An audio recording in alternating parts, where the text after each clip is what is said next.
جموں و کشمیر ہاؤس میں آزاد کشمیر کی سیاسی قیادت تشریف لائی. آل پارٹیز کانفرنس کا انعقاد عمل میں لایا گیا. آل پارٹیز کانفرنس میں آپریشن مارکہ حق کی کامیابی کے حوالے سے، مقبوضہ جموں و کشمیر اور آزاد کشمیر کے حوالے سے مختلف امور پر گفت و شنید ہوئی، اور باہم اتفاق رائے سے جو مشترکہ اعلامیہ ہیں وہ ترتیب دیا گیا، جو آپ کے سامنے سابق وزیر اعظم مسلم لیگ نون کے رہنما راجہ فاروق حیدر صاحب پیش کریں گے.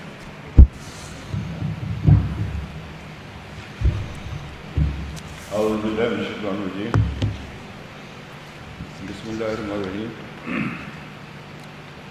یہ اعلامیہ آل پارٹیز کانفرنس کا جو آج جیسا وزیر اعظم صاحب نے فرمایا آج 16 ستمبر کو کشمیر ہاؤس میں منعقد ہوئی.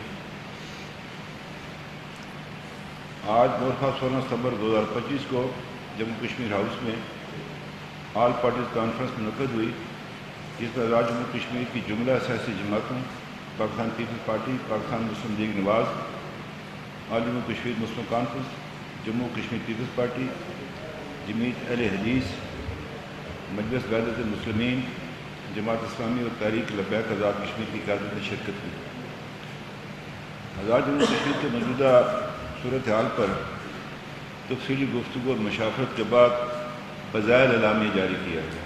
نمبر 1، بین المرصوص اور مارکہ حق کی کامیابی کے بعد ہندوستان بکھلاہٹ کا شکار ہے. اس کامیابی سے تحریک آزادی کشمیر کے حوصلے بلند ہوئے اور مسئلہ کشمیر کو عالمی منظرنامے میں ایک نئی جگہ ملی ہے. ہندوستان اپنی خفت کو چھپانے کے لیے مملکت پاکستان کے دیگر صوبوں بالخصوص بلوچستان کی طرز پر آزاد کشمیر کو سیاسی و نظریاتی طور پر عدم استحکام کا شکار کرنے کی درپے ہے. آزاد جموں کشمیر کی جملہ سیاسی قیادت مقبوضہ کشمیر میں جاری تحریک آزادی کی بھرپور حمایت کرتی ہے اور مقبوضہ کشمیر میں بسنے والے مسلمان بھائیوں اور بہنوں کو یہ یقین دلاتی ہے کہ آزاد کشمیر کے لوگ تحریک حریت کے شانہ بشانہ کھڑے ہیں. آزاد کشمیر کے حالات کو خراب کرنے کے لیے جو سائفر منظر عام پر ہے، یہ ہے وہ سائفر. یہ 2 ستمبر 2023 سے یہ جاری ہے. یہ سازش کا انکشاف ہوا. یہ اس کا ہے جناب، یہ permanent mission of India Geneva, اس کی کیبل ہے، اس کی تار، یہ اس کی ہے، یہ ٹیلی گرام اس کا، یہ ہے جی، یہ ہے وہ. آزاد کشمیر کے حالات کو خراب کرنے کے لیے جو سائفر منظر عام پر آیا ہے، اس سے واضح ہوتا ہے کہ آزاد کشمیر کے حالات کو خراب کرنے میں بھارت پوری طرح ملوث ہے. تمام سیاسی جماعتیں اس گناہی سازش کی بھرپور مذمت کرتی ہیں اور اس عزم کا اعادہ کرتی ہیں کہ آزاد کشمیر کے حالات کو خراب کرنے کی کسی بھی سازش کا ڈٹ کر مقابلہ کیا جائے گا. نمبر 4، تمام سیاسی جماعتیں مفاد عامہ آزاد کشمیر کے لوگوں کے مسائل کے حل کے لیے اپنی کاوشیں جاری رکھیں گے.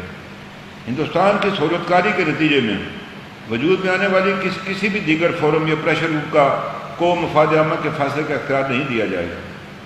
نمبر 5، اجلاس میں فیصلہ کیا گیا کہ 31 ستمبر سے تمام سیاسی جماعتیں مقبوضہ کشمیر کے عوام اور مسلح افواج پاکستان سے اظہار یکجہتی کے لیے عوامی رابطہ مہم شروع کریں گی.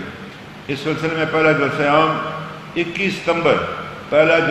21 ستمبر بروز اتوار راولہ کوٹ، جبکہ 22 ستمبر کو بروز پیر باغ میں منعقد کیا جا رہا ہے، جس میں تمام سیاسی جماعتوں کو قائدین خطاب فرمائیں گے. یہ ہے جی وہ مشترکہ اعلامیہ.